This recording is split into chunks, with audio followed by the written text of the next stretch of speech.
Welcome to Bed Crime Stories podcast. I'm your host, T. If you like all things true crime, if you like it delivered in a peaceful, tranquil manner, if you like it clear and concise without drama, then I highly recommend you subscribe. And if you like what you hear, please smash the like button. It's a free way you can help. And now, without further ado, let's dig in. Well, hello there. Happy Sunday. I hope you guys are having a great day. More police interviews have come out in the Madeline Soto case. I watched the one that I'm going to talk about today on the docket. The docket, along with Plunder and Gray Hughes, pooled their money and purchased the audio. So the interview I'm going to talk about right now was with a woman who dated Stephan Sterns very briefly while he worked at Disney.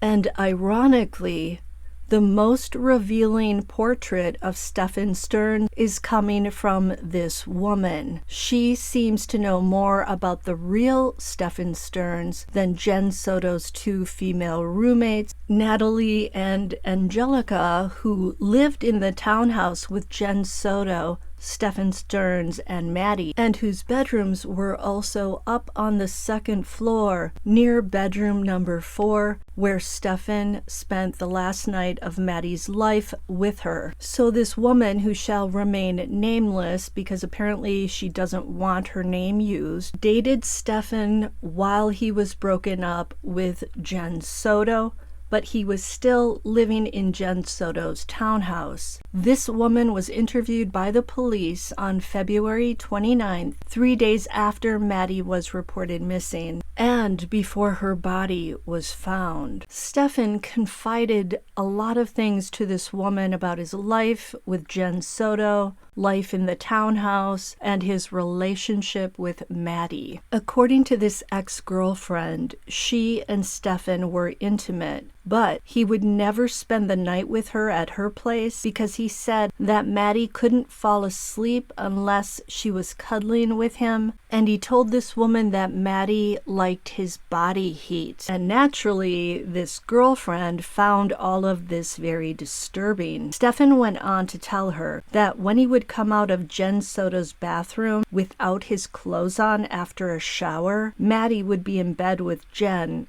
looking at him. These are bizarre things to tell a woman that you're dating. So I'm wondering if Stephan Sterns sort of got off in relating these stories and reliving these moments. Stephan also told this woman that sometimes when he woke up, he'd be laying next to Maddie with a very stiff part, if you know what I mean. This stuff was so alarming to the woman, and she warned Stephan that if Jenn ever wanted to hurt him or get back at him, she could use these behaviors to accuse him of criminal acts. So this lady said, you should sleep in another bed without Maddie and without Jenn. But he said that Maddie's bed in the living room, the one that she never slept in, was very uncomfortable, and that Jenn's bed was very comfortable. And Stephan told her that Jenn would never do anything like that to him. She would never report him. So this girlfriend said that she felt that Stephan was just dumb,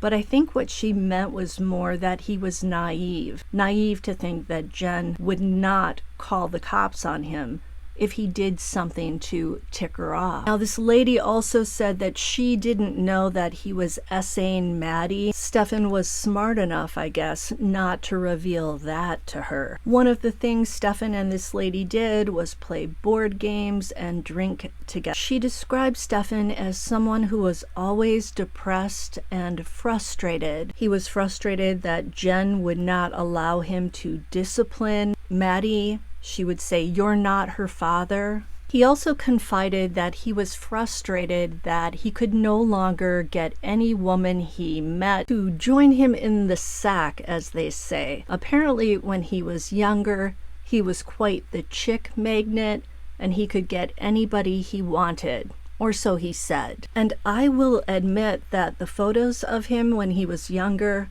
Like when he first met Jenn Soto, he was handsome in those photos. I know that's a creepy thing to say because we know what a perv and sicko he is, but he did look different. And it seems like over the years, perhaps as his dark proclivities were indulged in at Jenn Soto's house with her daughter, he seemed to take on a different look. To me, he looks like a degenerate. He looks sloppy.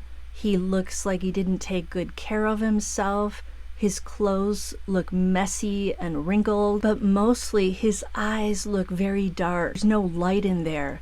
They look dead and without emotion. And this ex-girlfriend also told the cops that Stephan often had problems getting excited enough to perform, if you know what I mean. The only time he managed to pull that off was when he asked her to lie still on her stomach and play dead. Having her act like that seemed to make all the difference because it was the only time he was able to pull everything off, if you know what I mean. This whole dead act seemed to turn him on. Hearing about all this made me wonder if maybe Stephan used that medication that he Googled, the one that's used to sedate people during surgery. Did he use that on Madeline the night she died? Did Stephan sedate Maddie with this medication before he did her in? I ask this because the two female roommates who both had bedrooms upstairs near room number 4 said they didn't hear anything out of the ordinary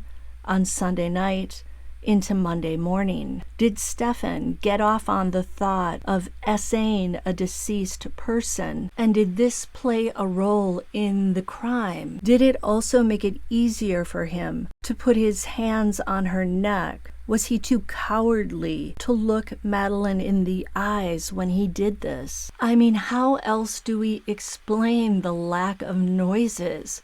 No crying, no screaming, no crying out for help. So this ex-girlfriend never reported Stephan for sleeping in the same bed as Maddie because she said he made it all sound so innocent. She also said she didn't know the address of Jenn Soto's townhouse. But now she's feeling guilty because had she reported Stephan, it's possible that Madeline would still be alive. This lady said that Stephan was never violent with her, but he did argue with her a lot, and he always had to be right. He wouldn't let it go.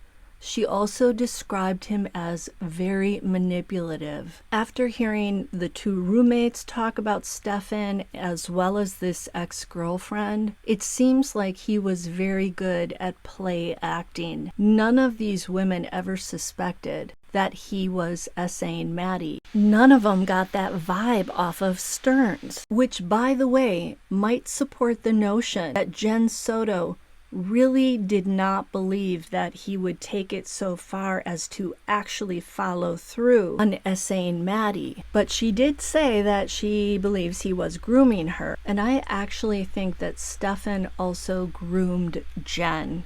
He spent time convincing her that he could be sort of a decent stepfather to Maddie. I think he played her like he was playing everybody else, including the roommates, including this ex-girlfriend, including his parents. His father said at one point he wondered if he and his wife ever really knew their son, Stephan. Stephan also told this ex-girlfriend that he could not function without his daily dose of Adderall. In case you don't know, Adderall is used to treat attention deficit hyperactivity disorder, or ADHD, which Stephan has admitted he suffers from, as did Jenn Soto, and she also said that Maddie had it as well. And I'll tell you, Adderall apparently makes people lose weight, and this was Hollywood's little dirty secret until Ozempic and Mounjaro and all these other things came out. And for some reason, this girlfriend was advising Stephan to stop taking the Adderall. Now, apparently there were also rumors that Stephan had been intimate with another colleague at Disney. It would be interesting to track that lady down and see what her experiences with him in the sack were like. Did he try to make her play dead? It wasn't long before this girlfriend broke up with Stephan. She said she found the things he was saying about Maddie and Jenn disturbing, and apparently Stephan eventually quit his job at Disney. Yeah, I found it interesting that he wasn't fired, he quit. And he told everybody there that he had lined up a job in another state, which I believe turned out to be a lie.